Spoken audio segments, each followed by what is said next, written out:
পৃথিবীতে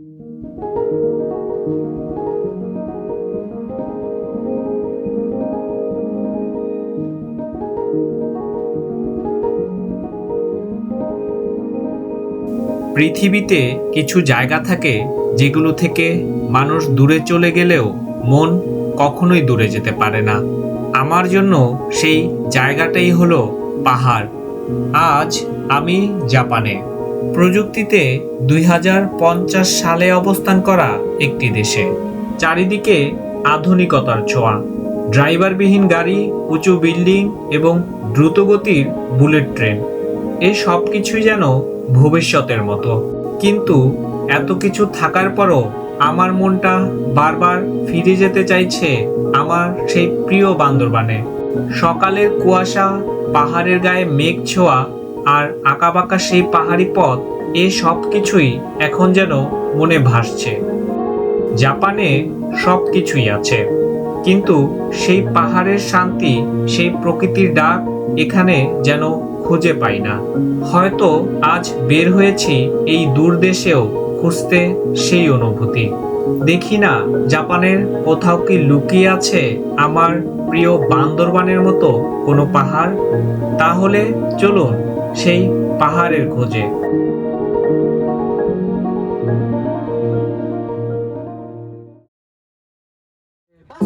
窓開けれるんですけど、開けないでください。危ないので開けないでください。で、窓側の方の頭の上にクーラーがついてます。わかりますかね。ちょっとね、手を伸ばしていただけますと、クーラー。大田大輔と言います。一日サポートさせていただきますので、よろしくお願いします。ありがとうございます。じゃあね、皆さん。ঘড়ির কাঁটায় সকাল 8:30। আমরা বাসা থেকে বের হয়ে রওনা হলাম জাপানের অন্যতম ব্যস্ত স্টেশন শিনোসাকার দিকে। সেখানে পৌঁছেই শুরু হলো আমাদের আজকের বাস যাত্রা। ঘড়ির কাঁটায় ঠিক সকাল 9টা বাজতেই বাস ছেড়ে দিল।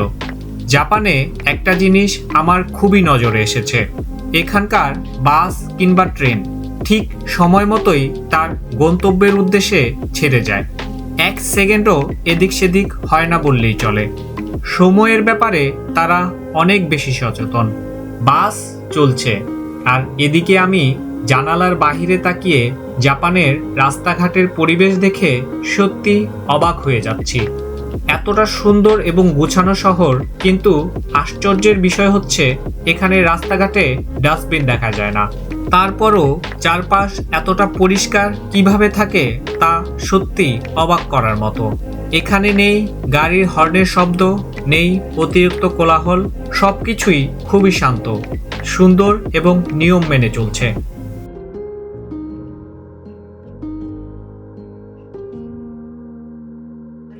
待ちすぎないようにお願いします。はい。প্রায় 1 ঘন্টা চমৎকার একটি বাস জার্নির পর আমরা চলে এসেছি জাপানের বিখ্যাত নারা পার্কের কাছাকাছি।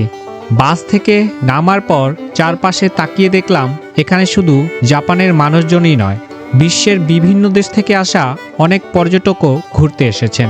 চারিদিকে আজ মানুষের ভিড়, সবাই খুব আনন্দের সাথে এই সুন্দর জায়গাটি উপভোগ করছে। রাস্তার দুপাশ জুড়ে বিভিন্ন ছোট বড় মন্দির বা টেম্পল দেখা যাচ্ছে।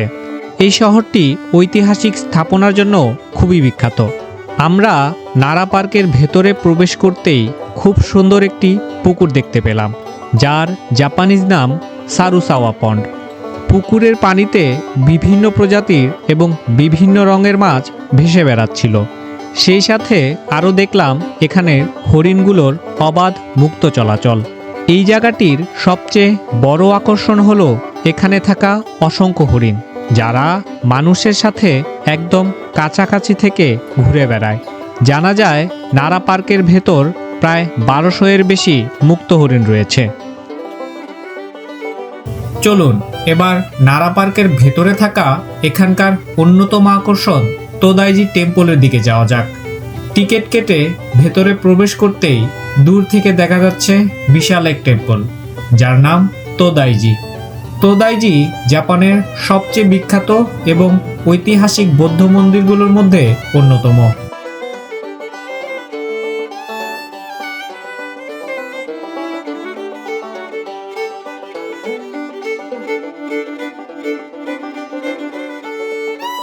এই মূর্তিটিকে বলা হয় দাইবুৎসু, অর্থাৎ দ্য গ্রেট বুদ্ধা। এই বিশাল বুদ্ধ মূর্তিটির উচ্চতা প্রায় 15 মিটার। এছাড়াও এখানে বিশ্বের অন্যতম বড় ব্রোঞ্জের বুদ্ধ মূর্তিও রয়েছে। এই মূর্তিটি যে বিশাল কাঠের ভবনের ভিতর রয়েছে সেটি একসময় পৃথিবীর সবচেয়ে বড় কাঠের ভবন হিসেবে পরিচিত ছিল। এই মন্দিরটি 752 সালে প্রতিষ্ঠিত হয়। এটি তৈরি করেছিলেন তৎকালীন জাপানের সম্রাট শোমু। তখন এই মন্দিরটি জাপানের বৌদ্ধ ধর্মের অন্যতম গুরুত্বপূর্ণ কেন্দ্র হিসেবে পরিচিত ছিল।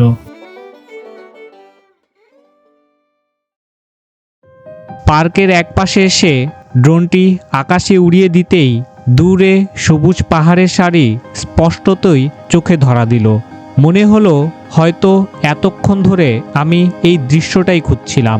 আর মনে হচ্ছিল, ইস, যদি এই পাহাড়গুলো বেয়ে কিছুক্ষণ হাঁটতে পারতাম, যদি এই প্রকৃতির মাঝে একটু সময় কাটাতে পারতাম, তাহলে হয়তো এই দিনটা আরও বেশি সুন্দর হয়ে উঠত। কিন্তু আফসোস, ইচ্ছে থাকলেও যে সব সময় সব কিছু সম্ভব হয়ে ওঠে না। মনে রয়ে গেল একটুখানি হতাশা। প্রকৃতি কিছু কিছু সময় এমন দৃশ্য উপহার দেয় যা শুধু চোখেই দেখা যায় না, মনের ভেতরেও গভীর একটি স্মৃতি থেকে যায়।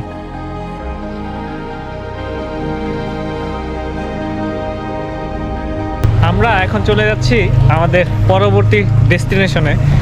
আসলে জাপানের নামগুলো খুবই কঠিন, তাই মনে রাখাটা একটু কঠিন, যার কারণে মনে রাখতে পারছি না। কিছুক্ষণ মনে থাকছে কিন্তু আবার কিছুক্ষণ পরে ভুলে যাচ্ছে, এরকম হচ্ছে।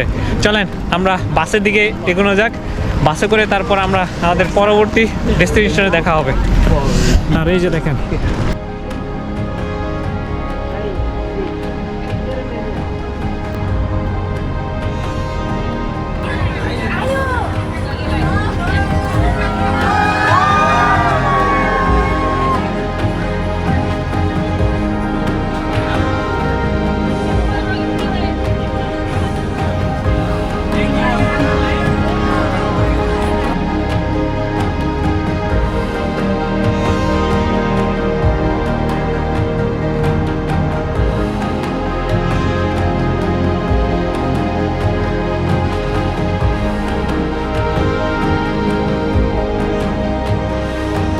আমরা বাস থেকে নামলাম আর আমরা এখন হোরিওজি টেম্পলে আসছি।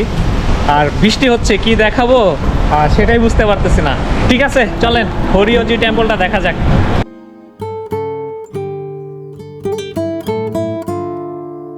বাস থেকে নেমে বৃষ্টি মাথায় নিয়ে প্রায় 5 মিনিট হেঁটে খুব সহজেই পৌঁছে গেলাম ঐতিহাসিক হোরিওজি টেম্পলে।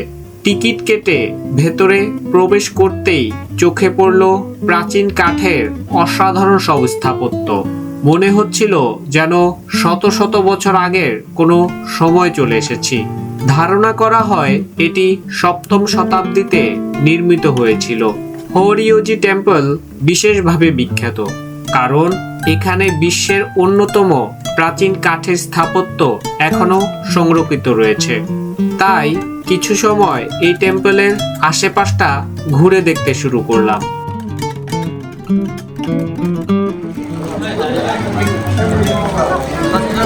এই হচ্ছে সেই টেম্পল, আর এখানে অনেকগুলো টেম্পল আছে, এই যে দেখেন। তো এখন বৃষ্টি হচ্ছে, এই কারণে আমরা যাচ্ছি না। এই যে এই পাশে আছে, এই পাশে আছে।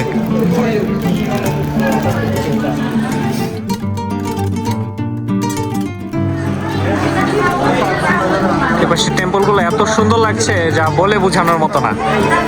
কারণ বৃষ্টি এই কারণে হচ্ছে, সবাই এখানে দাঁড়িয়ে আছে আমরা। এই যে দেখেন, প্রচুর সুন্দর একটা ভিউ।